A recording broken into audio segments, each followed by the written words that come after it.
क्या लॉरेंस बिश्नोई अगला दाऊद इब्राहिम बनता जा रहा है?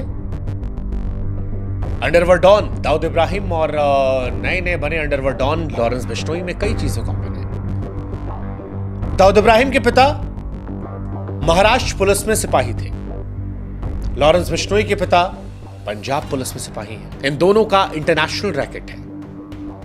लॉरेंस बिश्नोई और दाऊद इब्राहिम दोनों को एक वर्ग है जो अपना हीरो मानता है और एक वर्ग है जो उसे विलन के तौर पर देखता है। दाऊद इब्राहिम और लॉरेंस बिश्नोई इन दोनों के स्टाइल की चर्चाएं भी लोगों में होती हैं। दाऊद इब्राहिम के ग्लास लगाने से लेकर लॉरेंस बिश्नोई के हुडी पहनने के स्टाइल को लोग स्टाइल आइकन के तौर पर देखते हैं। एक आतंकवादी होने के बावजूद इन दोनों की चर्चाएं अलग अलग वर्ग में अलग अलग तरह से होती है। दोनों ने इस जुर्म की दुनिया की शुरुआत मजबूरी में की थी, लेकिन फिर बाद में लगा कि जैसे वो फिल्मी कैरेक्टर था कि शुरू मजबूरी में किए थे, बाद में मजा आने लगा। लॉरेंस बिश्नोई को लेकर भी बॉलीवुड के डायरेक्टर्स में क्रेज है, वैसे ही जैसे दाऊद को लेकर था। राम गोपाल वर्मा का ट्वीट, एक लॉयर जो गैंगस्टर बन गया, जो बदला लेना चाहता था हिरन की हत्या का, एक सुपरस्टार से जिसके 700 से अधिक गुर्गे हैं, जो फेसबुक से रिक्रूट किए गए हैं, जिसने एक पॉलिटिशियन को मार दिया जो क्लोज फ्रेंड है एक स्टार का। पुलिस उसे पकड़ नहीं पाती क्योंकि वो आरोप लगता है कि गवर्नमेंट के प्रोटेक्शन में है, एक जेल में। अगर किसी बॉलीवुड राइटर ने कभी इस कहानी का जिक्र किया होता तो लोग कहते सबसे बकवास कहानी, ऐसा राम गोपाल वर्मा लिखते हैं। और राम गोपाल वर्मा जब लॉरेंस बिश्नोई पर लिखते हैं तो वो हैरान हो जाते हैं, क्योंकि वो कहते हैं कि मेरे 6.2 मिलियन फॉलोअर हैं, लेकिन जब मैंने देखा कि लॉरेंस को पढ़ने वालों की संख्या जो है वो मेरे फॉलोअर से ज्यादा है तो मैं हैरान था। मैं हैरान था इस बात को देखकर कि लॉरेंस की पॉपुलैरिटी इतनी ज्यादा कैसे है। ये पॉपुलैरिटी डॉन में तो दाऊद इब्राहिम की हुआ करती थी। क्या इंडिया में लोगों को विलेन पसंद है? क्या इंडिया में विलेन को भी लोग भाई बना लेते हैं? लॉरेंस को बहुत से लोग हीरोज बना रहे हैं, वैसे ही जैसे दाऊद को बना रहे थे। अरसे तक दाऊद को दो नजरियों से देखा गया। जबकि मुंबई हमलों में वो गुनहगार था, 90 के दशक में दाऊद था। बॉलीवुड की फिल्मों का इन दिनों रीमेक हो रहा है। बॉलीवुड में तमाम फिल्में हैं जो 90 के दशक से चुराई जा रही हैं, वापस थोपी जा रही हैं। वैसे ही क्या दाऊद का जो 90 का दशक था वो अब लॉरेंस के दशक पे तब्दील हो रहा है? क्या जैसे दाऊद पर फिल्में बनती थी वैसे ही अब लॉरेंस पर बनेंगी? ये सवाल इसलिए वो भी उठ रहा है क्योंकि लॉरेंस को लेकर राम गोपाल कहते हैं कि अगर आज के समय लॉरेंस बिश्नोई पर कोई फिल्म बना दी जाए तो ये सबसे बड़ी फिल्म हो सकती है। वो कहते हैं कि दाऊद इब्राहिम और छोटा राजन की तो शक्ल नहीं थी हीरो जैसी, उनके लिए हीरो ढूंढना पड़ता था, लेकिन राम गोपाल वर्मा को मानो क्रश हो गया है लॉरेंस बिश्नोई पर। वो कहते हैं कि बॉलीवुड में लॉरेंस से खूबसूरत हीरो कोई नहीं है। लॉरेंस बिश्नोई क्या अगला दाऊद इब्राहिम बनता जा रहा है? यह सवाल बहुत महत्वपूर्ण है। यह सवाल इसलिए भी उठ रहा है क्योंकि हाल फिलहाल में बाबा सिद्दीकी की हत्या के मामले की जिम्मेदारी लॉरेंस बिश्नोई गैंग ने ली है। लॉरेंस कहने को साबरमती जेल में बंद है, 2014 से ही जेल में बंद है, लेकिन दुनिया जानती है कि लॉरेंस का नेटवर्क देश विदेश से फैला है, जैसे दाऊद का फैला है। लॉरेंस कनाडा में भी चर्चा में है, अमेरिका में भी चर्चा में है और इंडिया में भी चर्चा में है। पिछले साल सिद्धू मूसेवाला मर्डर केस में भी लॉरेंस बिश्नोई का नाम आया था। 32 साल का लॉरेंस फाजिल्का का रहने वाला है। एक संपन्न किसान परिवार में इसका जन्म हुआ था। 2010 में पढ़ाई के लिए चंडीगढ़ आया था, लेकिन कॉलेज में जिंदगी ऐसी पलटी कि वो क्राइम वर्ड का एनिमल बन चुका है। उसने पढ़ाई वकालत की थी। उस पढ़ाई के दम पर या तो वकील बन जाता या फिर जुडिशरी की तैयारी कर रहा होता, कहीं शायद जज की कुर्सी पर बैठकर न्याय कर रहा होता, लेकिन उसने अपनी पढ़ाई को अपनी हनक के लिए इस्तेमाल किया और वो हनक इस सनक में बदली कि वो जुर्म के रास्ते पर कुछ यूं बढ़ता गया कि उसने पीछे मुड़कर कभी नहीं देखा। पिछले 10-12 सालों में पंजाब पुलिस के एक कांस्टेबल के बेटे ने देश ही नहीं बल्कि दुनिया में वो दहशत फैलाई है जो आज की तारीख में उसे लॉरेंस बिश्नोई के नाम से जानती है। 700 शूटरों की फौज जो उसके एक इशारे पर दुनिया में किसी को भी कहीं भी टपका सकती है। सवाल यह है कि लॉरेंस की कहानी क्या है? कैसे महाराष्ट्र की सियासत में बाबा सिद्दीकी की हत्या कर वो अब दाऊद इब्राहिम वाली छवि लेकर घूम रहा है? वो छवि जो 90 के दशक में दाऊद इब्राहिम की हुआ करती थी। अंडरवर्ल्ड डॉन दाऊद इब्राहिम और नए नए अंडरवर्ल्ड डॉन लॉरेंस बिश्नोई में कई चीजें कॉमन है, जो सामने बताया। पिता का प्रोफेशन महाराष्ट्र पुलिस में वो थे, पंजाब पुलिस में इनके पिता थे, दोनों का इंटरनेशनल नेटवर्क है। आज हम आपको लॉरेंस की कहानी सुनाएंगे। लॉरेंस के पिता लविंद्र कुमार बतौर कांस्टेबल तैनात थे। फाजिल्का के अबोहर में लविंद्र कुमार के घर पैदा हुआ था सतविंदर सिंह। बच्चा गोरा चिट्टा था तो मां ने नाम रख दिया लॉरेंस। पिता सिपाही थे, पिता चाहते थे कि बेटा अधिकारी बने। बड़े अधिकारी का मतलब होता IAS PCS। बच्चे की पढ़ाई अबोहर में करवाने के बाद आगे की पढ़ाई के लिए पिता ने चंडीगढ़ DAV कॉलेज भेज दिया। लेकिन कॉलेज में आते ही उसकी दोस्ती गोल्डी बराड़ से हो गई। फिर कॉलेज में दोनों की दोस्ती की मिसालें दी जाने लगी।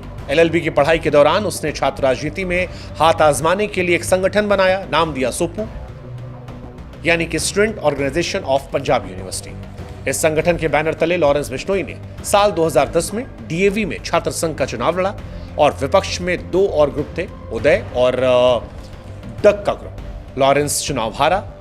इस हार के बाद कुछ महीनों के बाद कहा जाता है कि 11 फरवरी 2011 को लॉरेंस बिश्नोई और उदय सह डक का ग्रुप आमने सामने टकराया। पहली बार चंडीगढ़ वहां पर फायरिंग होती है यूनिवर्सिटी में, और इसी फायरिंग के बाद लॉरेंस बिश्नोई ने क्राइम की दुनिया में अपना कदम रख दिया। फायरिंग का बदला फायरिंग से लेने की बात हुई और फिर जो कहानी बढ़ी वो आज के लॉरेंस बिश्नोई को बनाती है। इस घटना के बाद पहली बार लॉरेंस बिश्नोई के ऊपर मुकदमा दर्ज हुआ था, हत्या की कोशिश का मुकदमा। मामला गैर जमानती था। पहली बार उसे गिरफ्तारी हुई, जमानत पर रिहा हुआ। इससे पहले भी साल 2006 में सुखना में डिम्पी नाम के एक शख्स की हत्या हुई थी। उस केस में रॉकी का नाम आया था जो लॉरेंस का करीबी था। लॉरेंस उस केस से तो बच गया, लेकिन 2011 में फिरोजपुर में एक फाइनेंशियर के साथ हुई लूटपाट में लॉरेंस का नाम आया। केस नहीं दर्ज हुआ। उदय सह डक ग्रुप में मुठभेड़ के बाद लॉरेंस पुलिस के निशाने पर आया। 4 महीने के अंदर अवैध हथियार के साथ एक बार फिर से गिरफ्तार हुआ, फिर जमानत हुई। इस जमानत के 6 महीने बीतते बीतते लॉरेंस बिश्नोई पर एक ऐसा मुकदमा दर्ज हुआ जिससे वो पूरी तरह से जुर्म की दुनिया में चला गया। यह मुकदमा था 12 अगस्त साल 2012 को, थाना चंडीगढ़ सेक्टर 34। केस था हत्या की कोशिश, दंगा। जाहिर है यह मुकदमा गैर जमानती था। लॉरेंस फिर से गिरफ्तार हो गया। इस बार जब वो जमानत पर आया, इसके बाद हत्या, लूट, डकैती उस पर आरोप लगते रहे। वो जेल जाता रहा, जमानत पर बाहर आता रहा। इसी दौरान उसके मामा के 2 बेटों की हत्या हो गई। कहा जाता है कि हत्या करवाई थी गैंगस्टर रम्मी मशाना और हरियाणा जेल में बंद भटिंडा के हरगोबिंद सिंह ने, जो लॉरेंस बिश्नोई भी इनकी हत्या करना चाहता था लेकिन जेल में बंद था। 17 जनवरी 2015 को पंजाब की खरड़ पुलिस उसे कोर्ट में पेशी के लिए जा रही थी, तब वो पुलिस को चकमा देकर फरार हुआ। फरारी के बाद वो खरड़ और दिल्ली होते हुए नेपाल गया। 60 लाख रुपए की विदेशी हथियार, बुलेट प्रूफ जैकेट खरीदी। पंजाब हरियाणा के आसपास आकर रम्मी मशाना की तलाश में लग गया ताकि उसकी हत्या कर सके। रम्मी मशाना की तलाश हो रही थी कि तभी फाजिल्का पुलिस ने उसे गिरफ्तार कर लिया। इस बार लॉरेंस बिश्नोई जेल गया तो उसने जेल में ही अपनी फौज बनानी शुरू कर दी। फरीदकोट जेल में बंद रहने के बाद उसके पास फोन, 40 सिम कार्ड आ गए। जेल से ही रंगदारी शुरू हो गया, कॉन्ट्रैक्ट किलिंग शुरू हो गया। इसी बीच कहा जाता है उसकी दोस्ती राजस्थान के डॉन आनंद पाल से भी हो गई थी। आनंद पाल का नेटवर्क भी इसे मजबूत करता रहा। आनंद पाल के जाने के बाद कहा जाता है कि उसके गैंग के लोग भी इसी गैंग में शामिल हो गए। अजमेर की घूघरा घाटी जेल है जिसे काला पानी माना जाता है, जहां पर राज्य के कुख्यात अपराधी रखे जाते हैं। अपराधियों के लिए जेल सख्त मानी जाती है। यहीं पर आनंद पाल इस जेल पर पेशी पर फरार हुआ था। इसी जेल में राजस्थान के कुख्यात आनंद पाल गैंगस्टर शूटर्स भी हुआ करते थे। इसी जेल में लॉरेंस की मुलाकात आनंद पाल के भाई से हुई। आनंद पाल के एनकाउंटर में मारे जाने के बाद जब उसका गुट कमजोर पड़ा, तब लॉरेंस ने ताकत दी। जिस अजमेर जेल में जाने से अपराधी खौफ खाते थे, लॉरेंस वहां मौज काटने लगा। मोबाइल मिल गया, पुलिस का समर्थन भी कहा जाता है उससे मिल गया, और कुछ ही दिनों के बाद लॉरेंस धीरे धीरे फोन से अपना रैकेट चलाने लगा और धीरे धीरे अपनी धाक को बढ़ाने लगा। लॉरेंस 17 सितंबर को अपने शूटर हरेंद्र और रविंदर काली से जोधपुर के कारोबारी वासुदेव इसरानी की हत्या करवाता है। इसके बाद आनंद पाल गैंग के लोग उसे सरगना मानते हैं। पुलिस लॉरेंस से गुरु को गिरफ्तार करने में कामयाब रहती है, लेकिन लॉरेंस के पास लोग आते जाते हैं। सोशल मीडिया पर जाकर अपनी पोस्ट डालना, अपने आप को बताना कि इस घटना की जिम्मेदारी हम लेते हैं, इसने लॉरेंस को लार्जर देन लाइफ बना दिया। मीडिया के लोगों ने उससे जब सवाल पूछा तब उसने हमेशा कहा कि ये मुकदमे गलत हैं। लॉरेंस कि अगर आप इंटरव्यूज देखेंगे तो हमेशा कहता है एक मासूम बच्चे की तरह कि पुलिस का क्या है सर, जो हाथ आ जाता है पुलिस पकड़ लेती है, मुझ पर आरोप लगाया, कल कोई और पकड़ा जाएगा उस पर लगा देंगे, मैं तो बालक हूँ, स्टूडेंट हूँ, आपराधिक मामलों से कोई लेना देना नहीं, अपराध क्या होता है। हालांकि सलमान खान को लेकर वो कहता है कि सलमान खान को मैं मारूंगा, सलमान जब तक माफी नहीं मांगेगा तब तक मैं उसे मारने की कोशिश करूंगा, कभी ना कभी तो सफल हो जाऊंगा। शुरुआत में लोगों को सलमान खान को दी जाने वाली धमकी लॉरेंस बिश्नोई की हवाबाजी लगती थी। लोग मानते थे कि शायद लॉरेंस इससे अपना नाम कमाना चाहता है, लेकिन वक्त बदला, दौर बदला। बाबा सिद्दीकी के बाद अब सलमान खान को दी जाने वाली धमकियों को लोग ज्यादा गंभीरता से ले रहे हैं। ये कहानियां सीरियस होती जा रही है।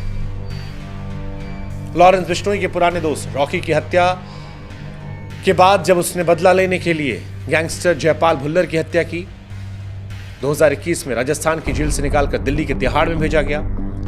लॉरेंस बढ़ती हुई बदलती हुई जेल के साथ धीरे धीरे और मजबूत होता गया। कनाडा में बैठे गोल्डी बराड़ के जरिए जब उसने पंजाब के मशहूर सिंगर सिद्धू मूसेवाला की हत्या करवाई, तब भी यह चर्चा तेज थी, क्या लॉरेंस अब दाऊद बन रहा है। हालांकि लॉरेंस इन तमाम घटनाओं को बदला कहता है जो हमारे साथ हुआ उस एक्शन का ये रिएक्शन है, वही बातें जो दाऊद इब्राहिम भी कहता है।